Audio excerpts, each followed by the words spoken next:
come in here just to window shop, but I thought that I was gonna be able to afford at least two things.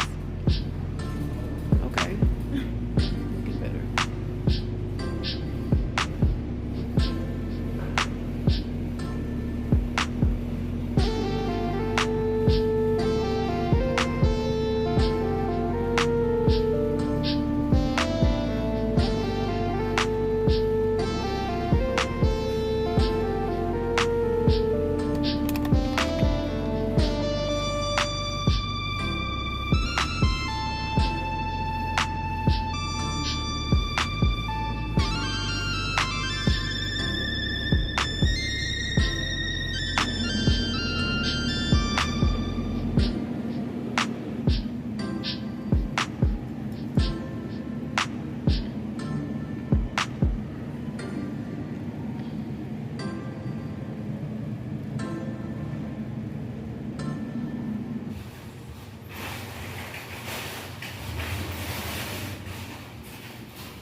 I made it back home.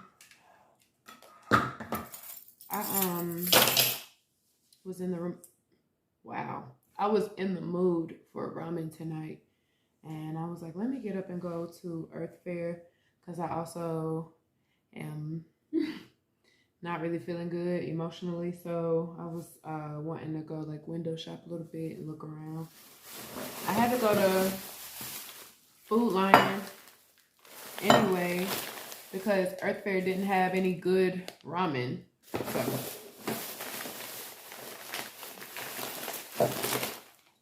So I got this triple melon calypso from Food Lion too. I'm excited to taste it. I have this family size Shin ramen. It's like 5 individual packs in here. I've had this before and I liked it, so I got it again. I never had this Nissin Rao. Nissin Rao. Never had it. But when I go to ramen restaurants, I get tonkatsu ramen. This is tonkatsu flavor. So I was like, let me try that. Let me grab it and taste it. It means King of Ramen in Japanese. It's a best-selling premium instant noodle brand in Japan. So if it's best-selling over there, I'm pretty sure I will like it. You want to see what I got from Earth Fair? I used to collect my receipts and put them on Fetch, and I stopped doing that, and I need to get back to it. So yeah, what I got from Earth Fair is not this. This is my wallet. I got this from Walmart, though, and everybody keeps telling me it's real cute. So I got boxed water because I've never had it before. And I like tasting different types of water. Like, you know, there's the black one. There's the one that comes in a 40 ounce. I did like that.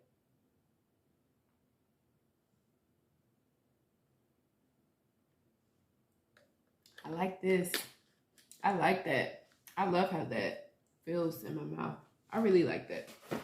I'll probably get that again. Then I got these.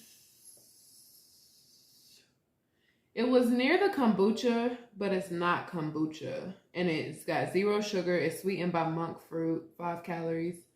So I figured I would try these. They're swoon drinks. This is pink lemonade. And I got a ginger lemonade. They were 2 for $3. I got some kimchi. I think y'all saw me grab this though. Yeah, I got some kimchi because when I be wanting ramen, for some reason, I be thinking I want kimchi with it. And it's funny because, like, I was out of town this weekend and I'm like, okay, at a restaurant I'm not familiar with. And I'm like, let me get something I'm not familiar with. I don't want to eat nothing I can eat at home. And they had a Korean cheesesteak on the menu. And I got it because it had kimchi on it. The funniest thing, I don't know.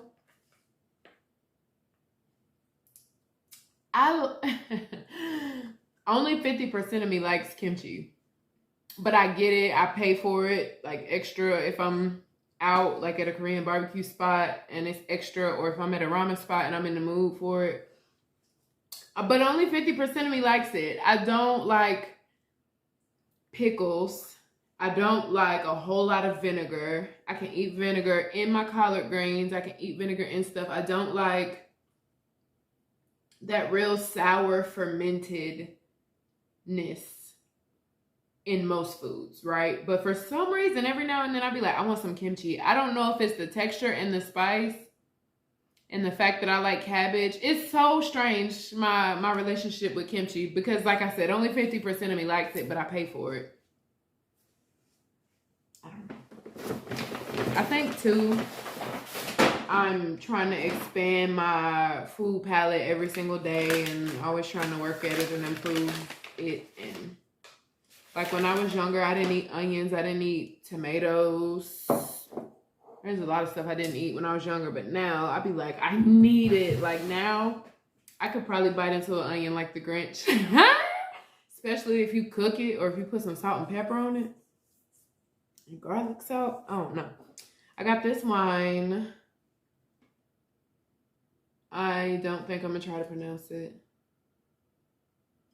La Fera. I lied. I try to pronounce it. They had some really nice wines, really nicely priced. Some of them I've had before. Some of them I was like, oh, okay, I'll come back and try that.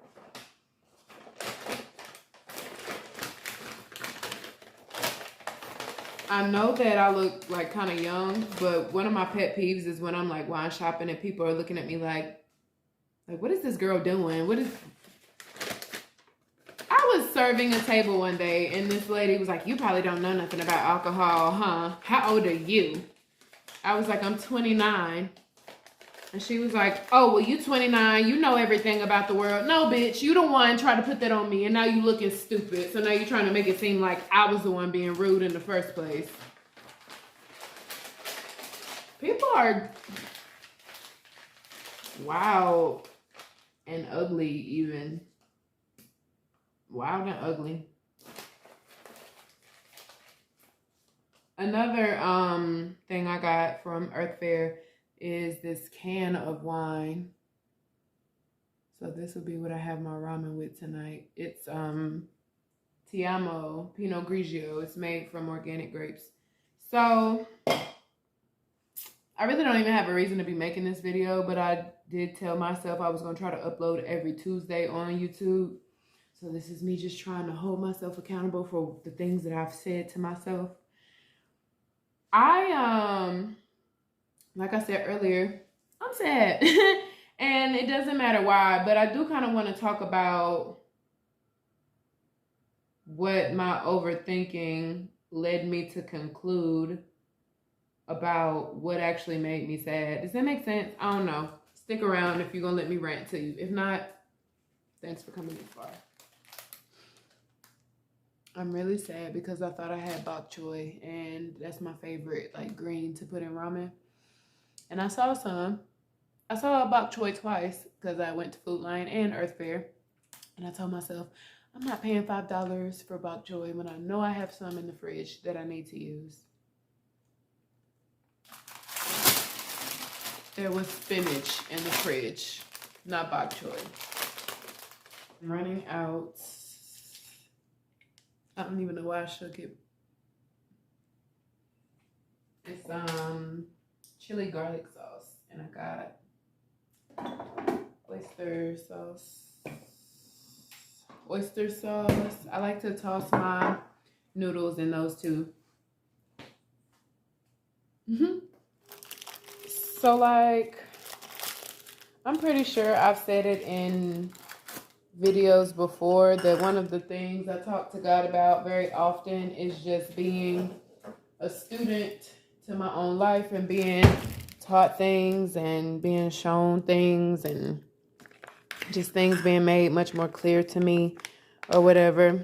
And one of the things that I don't know, didn't consider or should have kept in mind, when you are going through life and, you know, dating and interacting with other people and blah, blah, blah, blah, blah, blah, blah. allowing people into your life in the first place is kind of giving them the permission to hurt you, depending on how significant you allow your relationship to grow to with that person. Does that make sense? I'm making a mess. And this stinks.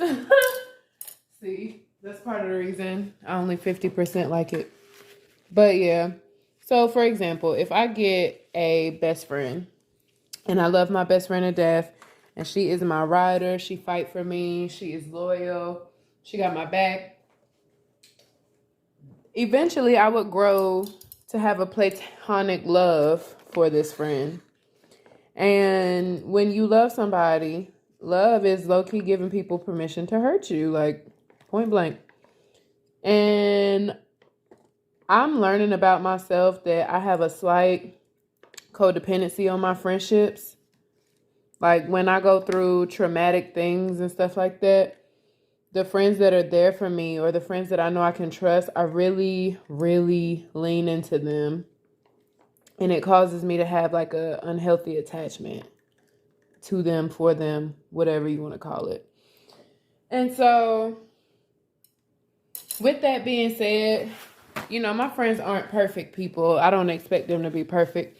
But when my friends do imperfect things that affect my feelings, at that point, it really gets to be too much for me. I've already learned that the way people treat you says a lot more about, you know, themselves than it says about you. A lot of the times people are just giving you what they could give you or what they, you know how to give. And sometimes that's below your standards. Sometimes that's below how you feel you should be treated, XYZ. But bottom line, be nice to your friends. Be nice to your friends. I understand disagreements and things like that, but there are ways to respond to things that you don't agree to. There are ways to respond to things that go against your boundaries, your standards, and things like that. There are ways to communicate with your loved ones. And I'm a person that feels like at no point should you be yelling and screaming at somebody that you're supposed to treat with gentleness. And I'm not saying that, like, you should allow people to walk all over you and do stuff you don't like just because they're a person that you should be gentle with. But what I'm saying is, like, if my homegirl did something I ain't like, I would be wrong as hell to just curse her the hell out about it. Like, girl, you did it. That's wrong as shit. Like, who comes at people like that they care about?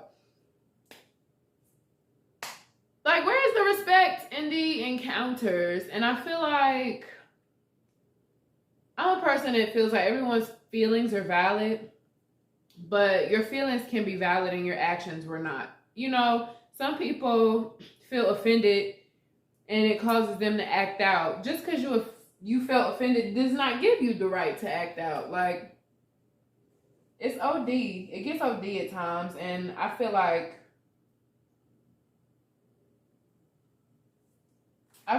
people these days are in this imaginary competition of who can hurt who more. Like, if I offend a friend of mine, instead of them coming to me saying, hey, you offended me, that's not cool, I don't like that, don't do it again.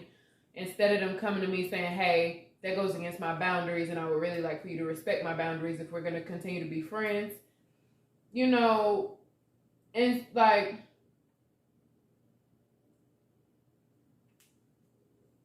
if I do or say something that a friend of mine didn't like or was offended by, I would hope that my friend cared enough about me, my feelings, and our relationship that the friend would deliver the message to me respectfully that they were offended. Even if, like, if I feel like somebody disrespected me, I'm gonna be like, yo, like, there's ways to check people without being extremely ugly to them. There's ways to correct people without being extremely ugly to them. And I just be feeling like when people, why are we in such a competition to hurt each other? Like, this person offended me, so I'm going to make sure that I offend them back. Like, that's my goal at this point. Your goal is not to bring peace back into the situation or to get everybody on the same page. Your goal is to one-up them. I don't know. I would be motivating people. And I understand, like, people be going through stuff. This is what we're looking like in here. You got the noodles, the flavor packets. This first one is the flavor pouch. So, and then I'm guessing this is soup. Okay, so what does that mean? Soup and flavor pouch. I'm going to use half of both because this stuff be too salty for me. But yeah, pretty much what I'm getting at is like, I wish that people were more graceful with their loved ones and friends, and I wish that people were more patient, because I'm gonna be honest with you, I'm sensitive as hell, and I don't have time for people to be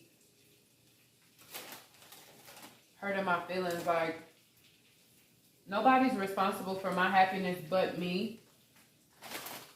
But that doesn't mean that you can go out your way and talk cash money shit to me and make me feel like a low down, dirty nobody and be completely okay with it because, oh, well, she's responsible for her own happiness, not me. Like, that's fucked up. That's fucked up.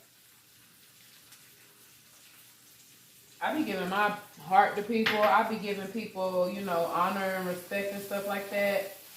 And I feel like they just get to a point where they be like, fuck her. I'm about to do what I want to do. I don't give a fuck how it make her feel, what she think about it. People be hurting my feelings.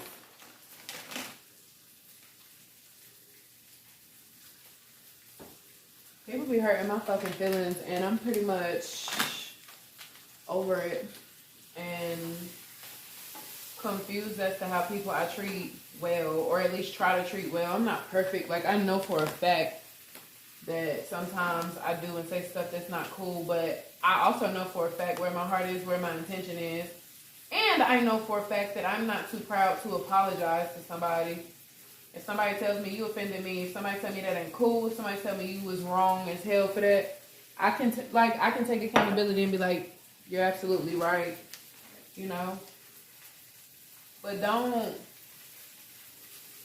try to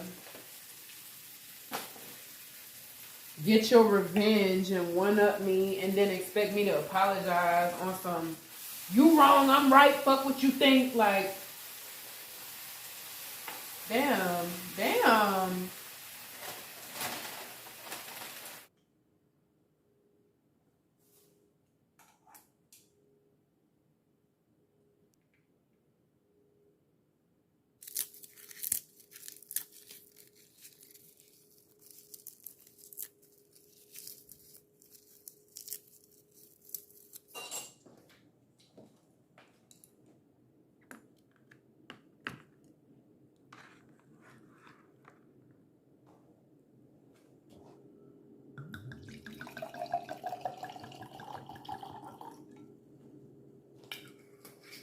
That's good.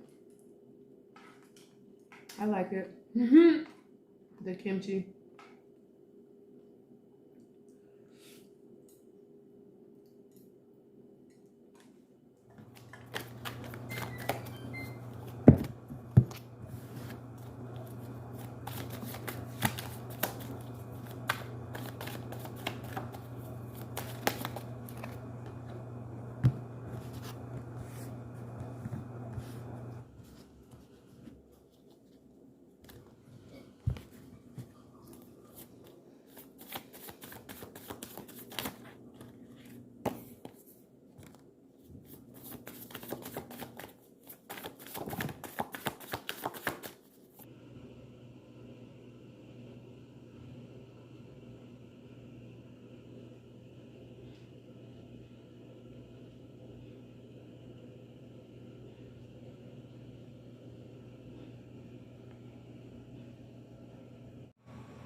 What up? I had my breakfast and all that good jazz this morning, as you can see. But I kind of wanted to give this video a good stopping point by saying, you know, grace goes both ways. And you are entitled to feel how you feel, but just consider and keep in mind, if someone has a moment where they lack grace or patience with or for you, you get to determine what you're willing to do in response to that, or how you're willing to move forward after that. What made me think about this is, I remember years ago, I was hanging out with some college friends, and they had collectively fallen out with a young lady, or had a disagreement with a young lady, and they weren't talking shit about her or nothing like that. They were just talking about what took place, and, you know, maybe she could have been a little bit more patient with the group. Maybe she could have been a little bit more consistent with the group, things like that. And I remember asking them, I was like, okay, I got a question. If she come back and try to apologize to y'all, what you feel about it? And then, like, let's say there was 4 girls talking about it. 3 of them was like, if she come back and say, you know, she wanna pick up and resume, then I'm all for it. I just need her to understand XYZ. And one girl was like, no. Like, no, if she done, she done for. And, you know, I know a lot of people that feel like if a relationship ends, fuck it. I will never look back. I will never revisit it. I never have anything left to say to that person. I know that that's a lot of people's mindset, but I think that that is the most damaging mindset that you could have. And I think being on the other end of things, if you want somebody to be graceful and patient with you, you have to be graceful and patient with other people. So I say that to say, as being a student to my life and the things that I've learned over time, I think it's within my spirit and character not to leave a door open for people to pick up where they left off, but I always have a door open for somebody to come back and tell me, like, you know, I was going through XYZ. This is why I say that to you, and I'm sorry. Or, you know, at the time I really couldn't understand your perspective, but now I get it, and it makes a lot more sense. Like, I always have the door open for closure or for clarity, closure and clarity. I leave the door open for closure and clarity all the time. Especially if one of my deal breakers did not occur. If I have something happen and then I revisit my deal breakers, like, well, is this one of them? If I'm trying to, like, make the puzzle piece fit, like if I'm trying to force it to fall under the category of being a deal breaker, then you get to decide if you're going to leave the door open for anything. But I do think it's wise to leave doors open for clarity and closure, because those are things that benefit you, whether you want to benefit the other person or not. But be graceful, give people grace, give people patience, give people the benefit of the doubt. Now, I'm not saying give the same person the benefit of the doubt for the same behaviors 10 and 15 times, but give people space, because you never know what somebody's going through. They don't know what you're going through, but you don't know what they're going through.